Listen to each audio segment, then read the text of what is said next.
अरदास, जब हम अरदास का सत्संग करते हैं तो हमारा शुक्राने का सत्संग बहुत जल्दी हो जाता है, ये सच है। और हमेशा गुरुजी ये कहलवाते हैं कि जल्दी जल्दी घर में बैठ के ही चाहे अरदास कर लिया करो, कोई जरूरी नहीं है कि बहुत सारी संगत को आपको बुलाना है, कैसे भी आप अरदास लगा लिया करो। थैंक यू सो मच गुरुजी, बड़े बड़भागी हैं जो गुरुजी ने हमें अपनी चरनी लगाया, अपनी सेवा में लगाया है। शुक्राना गुरुजी, बहुत ही सुंदर। गुरुजी का ब्लेस इनका खन्ना परिवार हमेशा ऐसे ही महकता चहकता रहे। गुरुजी के चरणों में सेवादार बनाए रखें गुरुजी इनको। बहुत सेवा करती हैं आंटी, बहुत भाव से सेवा करती हैं। आज भी इन्होंने लंगर प्रसाद सारा खुद ही बनाया है और बहुत खुश होते हैं गुरुजी महाराज जब हम खुद एफर्ट्स करते हैं ना गुरुजी के लिए। जो भी हम कुछ भी छोटा सा भी एफर्ट्स करते हैं, हर एक की तो नहीं होता कि हाँ इतना सारा लंगर प्रसाद हम बना सकें, हर कोई नहीं बना सकता। पर ऐसा नहीं है कि कोई नहीं बना सकता वो सोचे मैं बड़भागी नहीं हूँ या मेरे को कुछ मिलेगा नहीं, ऐसा नहीं है। अगर कोई बना सके ठीक है, नहीं बना सके तो कोई बात नहीं, कहीं बाहर से भी आप बनवा सकते हो, क्योंकि गुरुजी ने हमें व्यामों से दूर किया है और इफ एंड बट से दूर किया। पर गुरुजी कहते हैं हाँ कड़ाह प्रसाद चाय प्रसाद जरूर आपके घर में बनना चाहिए, आपकी रसोई को मैं ब्लेस करने आता हूँ। और अगर कोई संगत भी सेवा लेना चाहती है, थोड़ा थोड़ा बना के लाना चाहती है तो वो भी परवान होता है। कई बार मैं देखती हूँ फेसबुक पे, इंस्टाग्राम पे बहुत सारे आजकल मैसेजेस आ रहे होते हैं।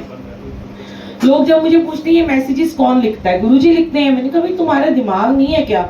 गुरुजी तो आएंगे नहीं ना लिखने के लिए, गुरुजी थॉट्स डाल देते होंगे लोगों के मन में, पर कोई नेगेटिव लिख देता है, कोई पॉजिटिव लिख देता है। मैं ये कहती हूँ नेगेटिव तुम्हें लगे तो उसको छोड़ दो, डिलीट कर दो। तुम्हें लगे पॉजिटिव है, तुम्हारे लिए कुछ अच्छा है तो अपना लो, लेकिन ये मत सोचो कि गुरुजी आके लिखते हैं।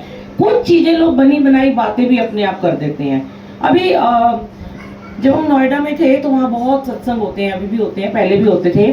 तो एक अंकल मैसेज बनाते थे हमेशा, तो उसमें यही लिखते थे कि गुरु की रोटी, ऐसे उन्होंने कोई मैसेज बनाया था कि रोटी प्रसाद अगर 10-10 भी सबके घर से बन के आती हैं तो गुरुजी सबकी रसोई को ब्लेस करते हैं। पुराने थे वो, हम भी दाल सबके घर से 2 लोगों ने दाल बना ली, 2 ने सब्जी, आके हम मिक्स कर लेते थे। बड़े सत्संग में भी ऐसे ही होता था। फिर थोड़े दिन बाद किसी ने फेसबुक में मैसेज डाल दिया, अरे नहीं ये तो गलत बात है कि अपने ही घर में लंगर बनना चाहिए, लोगों के घर से नहीं आना चाहिए। ये मेरे थोड़ी हजम नहीं हुई बात, क्योंकि कभी भी गुरुद्वारे का लंगर देख लो, कुछ भी देख लो, जब भी गुरुपुरब होता है, कुछ होता है, मैं खुद बहुत सालों से बचपन से गुरुद्वारे में जाती हूँ, तो हमारे घर में भी आटा आ जाता होता था गुरुपुरब पे कि जो जी आप 100 चपाती 50 चपाती बना के देना। लंगर की प्रथा कैसे चली थी, लंगर के ऊपर है कि लंगर क्यों है। लंगर, गुरु का लंगर का मतलब है कि जब सब मिल के वो सेवा करते हैं तो वो लंगर प्रसाद बन जाता है। घर का बना हुआ खाना जो आप नॉर्मल तरीके से बनाते हो, जब वो संगत में बंटने के लिए सत्संग में आ जाता है और वो मिक्स होके हमारे गुरु जी, हमारे गुरु महाराज, हमारे वाहिगुरु जी, हमारे प्रभु परमात्मा जो भी है, जब उसे भोग लगाते हैं तो वो प्रसाद बन जाता है। तो कभी मत सोचा करो अरे उसके घर से आया पता नहीं। मैंने देखा हमारे ही बहुत सारे कुछ ऐसे सेवादार होते थे जो क्वेश्चन उठा देते हैं, अरे वो बड़े गंदे तरीके से उसकी मैंने किचन देखी है, काम बड़ा ऐसे करती है। हमें हक नहीं है ये सब बोलने का। हम कौन होते हैं जब गुरु उससे सेवा लेना चाहता है, वो जैसे मर्जी रहते हो, पर जब वो गुरु का प्रसाद बनाते हैं ना तो उनके भाव पता है चेंज हो जाते हैं। जब वो गुरु जी का मंत्र जाप करके, गुरबानी चला के, सत्संग चला के जब उस प्रसाद को बनाते हैं ना, तो ठीक है, मैं खुद कहती हूँ जब आपके घर सत्संग होता है या आप किसी भी जगह के लिए प्रसाद बनाते हो, किचन को साफ किया करो, ये जरूरी है। क्योंकि गुरुजी कहते हैं सबसे पहले मैं तुम्हारी किचन को चेक करने आता हूँ और उसके बाद मैं तुम्हारे वॉशरूम चेक करता हूँ। कितनी बार गुरुजी ने मेरे को भेजा ऐसी बड़े बड़े महलों में, बड़ी बड़ी विला में जाके, और जब मैं वॉशरूम में सत्संग शुरू होने से 5 मिनट पहले वॉशरूम में भेजा। कई बार तो नहीं भेजते, अब आज यहाँ पे आए बिल्कुल ही नहीं भेजा, बाद में लास्ट में हम गए। किसी किसी जगह 5 मिनट पहले भेज देते हैं और बाथरूम में गंदे कपड़े टंगे होते हैं, इधर उधर तितर बितर टॉवल पड़े हैं, तो उनको हम बोलते हैं आंटी साफ कर लो, ये बाथरूम गुरुजी सबसे पहले चेक करेंगे। सारा घर चमक रहा है, घर में आलीशान सोफे, आलीशान महल, आलीशान चीजें, और बाथरूम इतना गंदा और किचन इतनी गंदी, तो वो गुरुजी को पसंद नहीं है। गुरुजी कहते हैं अपने तन को जैसे चमकाते हो, साफ सुथरा रखते हो। हाँ, गुरुजी कहते हैं कि मैंने तुम्हें कहा चंगा खाओ, चंगा पाओ, ऐश करो, चंगे कर्म करो, साफ सुथरे रहो। गुरुजी ये नहीं कहते कि बहुत सारे कपड़े खरीद लो, तुम्हारे पैसे नहीं है, देखा देखी तुम कहो मैंने तो हर महीने में 30 सूट पहनने ही है। चाहे तुम्हें 2 जोड़े हैं, धो के प्रेस करके उसको पहनो। घर छोटा दिया या बड़ा दिया है, साफ सुथरा रखो। जहां साफ सुथरा घर होगा वहां पे बरकत होगी होगी, कभी नहीं है कि वहां बरकत नहीं होगी। और अन्नपूर्णा उसी घर में होती है जिनकी किचन साफ होती है। तो जो भी सत्संग को सुनते हैं वो प्लीज ये ध्यान रखा करें कि आप, वैसे तो मैं ये कहती हूँ रोज ही घर साफ करना चाहिए, ये नहीं कि जब सत्संग है या प्रसाद बनाना तभी घर साफ करना है। आदत बना लो अपनी, क्योंकि जैसे हम बनेंगे वैसे हमारे बच्चे, हमारी बहुएं, हमारी बेटे सब ऐसे ही बनेंगे ना। अगर हम ही ऐसे रहेंगे बेतरतीब, घर बिखरा पड़ा इधर उधर, वो भगवान को भी पसंद नहीं आता। भगवान उस घर में कभी वास नहीं करते हैं। तो अपने आप को समेटना और अपने आप को सुंदर बनाना, कहते हैं ना कि तन धोते मन अच्छा न होए। तन धो लिया मन अच्छा नहीं है। मन कैसे अच्छा होगा कि पवित्रता घर के कोने कोने से छलकनी चाहिए। शुक्र है दाता का, बहुत शुक्र है। बड़े बोल नहीं बुलवाते गुरुजी, पर हाँ ये जरूर कहलवाते हैं ताकि ये एक सत्संग हो और लोगों को इससे सोझी मिले कि हाँ मैं अपने बारे में सबसे पहले गुरुजी के आगे बोलती हूँ कि सच में मैं भी इतना ध्यान नहीं रखती थी पहले अपने घर में, क्योंकि मैं बिजनेस वूमेन थी, रोज सुबह जाना रात को आना। पर मैंने बहुत सेवा की, गुरुद्वारे की, सब जगह मंदिरों की। मैं देखती थी गुरुद्वारे तो साफ होते हैं, मंदिरों में कभी इतनी सफाई नहीं मैंने देखी थी। तो मैं भी ना ऐसे ही मतलब कर देती थी, ज्यादा सफाई नहीं रखती थी। पर जब से जीवन में गुरुजी आए और जब गुरुजी का सत्संग होना शुरू किया, सच कहती हूँ शुक्राना गुरुजी। आज हम सुबह से लेकर रात तक, चाहे सेवा में हो, हमारे घर में कोई हो ना हो, चाहे 10 लोग हो, मेरे घर के अंदर कदम रखते ही, ये नहीं गुरुजी के कमरे में, कि गुरुजी का कमरा तो बंद ही रहता है हमेशा, वो तो महकता ही है गुरुजी की खुशबू से।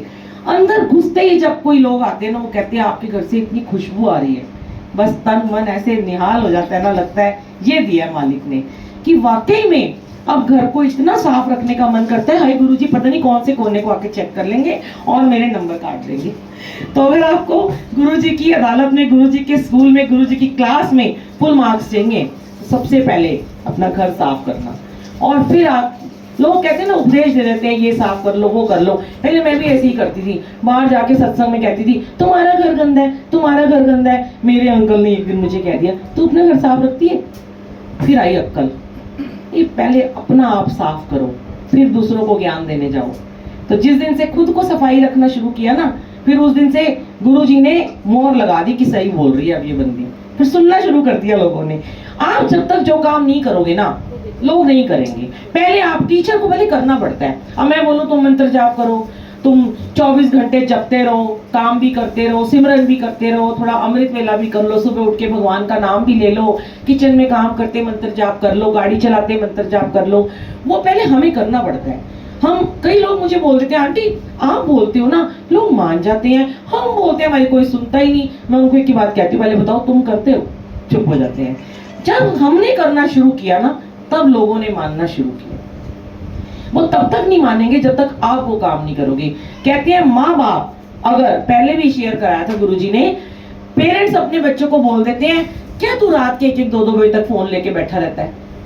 तेरे को सवेरे स्कूल नहीं जाना, तुझे सुबह कॉलेज नहीं जाना, तेरे नंबर कैसे आएंगे? मैं तेरे को देखा तू 2 बजे तक ऑनलाइन था। 7th 8th का बच्चा उठा के उसने अपनी मम्मी को टका सा जवाब दे दिया, आप क्या कर रहे थे 2 बजे? आप भी तो ऑनलाइन थे, तभी आपको मैं ऑनलाइन नजर आया। चुप हो गई मम्मी। फिर उसने 11 बजे सोना शुरू किया। बच्चा अपने आप 11 बजे सोना शुरू हो गया। फॉलो करते हैं बच्चे हमें। हम उपदेश देते तू 2 बजे तक जाग रहा है, खुद हम जाग रहे हैं। मुंह पे जवाब दे दिया ना बच्चों ने, खुद तो सोते नहीं हो, हमें कहते सो जाओ।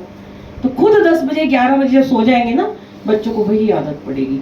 जितना पहले के जमाने में लोग जल्दी सोते थे, जल्दी उठते थे, बहुत ऑरा प्योर रहता था, पॉजिटिव रहता था, ना इतनी टेंशन थी कमाने की, ना इतनी टेंशन थी खर्च करने की। आज तो जितना कमाते हैं उससे ज्यादा हमें खर्च करना पड़ता है। एक घर में 3 लोग हैं तो 5 गाड़ी हैं, तो वो टेंशनें जो है ना सारी सर पे चढ़ी हुई हैं। तो नेगेटिविटी बढ़ रही है, पॉजिटिविटी आ ही नहीं रही है। पॉजिटिविटी तभी आती है, कूल रहेंगे, एकदम हम स्ट्रेस से फ्री रहेंगे, खुश रहेंगे हम। वो तभी आएगी ना जब अपने घर का माहौल अच्छा बना देंगे। और घर का माहौल कौन बनाता है? कोई बोल दे, औरतें बड़ी सारी आंटियां बहुत मुझे क्वेश्चन करती हैं, मेरे अंकल ऐसे हैं, लेट आते हैं, फिर लेट सोते हैं, हमारे घर का माहौल ही नहीं बनता। एक ये सामने ही खड़ी है हमारे, कहती है मेरे घर में सब लेट आते, लेट खाना खाते हैं। आप बोलते हो ना लेट खाना खाते हो, मतलब लेट सोते हैं, लेट खाना खाते हैं। तो सबसे पहले घर की जो आंटी होती है ना, सबसे पहले उनको अपना फर्ज निभाना चाहिए कि आप पहले वैसे आदत डालो अपने घर में। मेरे को बड़ा लगता है लोगों के घर में 10 बजे खाना बनना शुरू होता है, हम तो पता नहीं आधी नींद ले चुके होते हैं। तो थोड़ा सा इस चीज को भी फॉलो करो कि जल्दी सो जाओगे, जल्दी उठोगे, सारे सुबह के काम जल्दी हो जाएंगे, एक पवित्र सा ऑरा घर में महकेगा। देखना, करके देखना, और फिर इतनी बरकत आएगी ना, इतनी पॉजिटिविटी आएगी। पहले के जमाने में लोग झूठ नहीं बोलते थे, सूरज चढ़े तो सोना नहीं चाहिए, सूरज चढ़ने से पहले उठना चाहिए, सच बोलते थे, बड़ी बरकत होती थी। 5-5, 6-6 बच्चे पल जाते थे घर में, इतना पैसा होता था, गायें होती, दूध देते थे, क्या घी था, क्या चीज की कमी थी।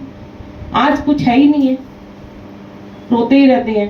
तो थोड़ा सा अपने आप को चेंज करते हैं। जब सत्संग में आते हैं, कोई सत्संग मेरे ऐसी कोई जल्ली पल्ली सुना रही है, कुछ अच्छा लगे तो अपना लेना, ना अच्छा लगे तो यहीं छोड़ देना। जय गुरु जी, शुक्राना गुरु जी।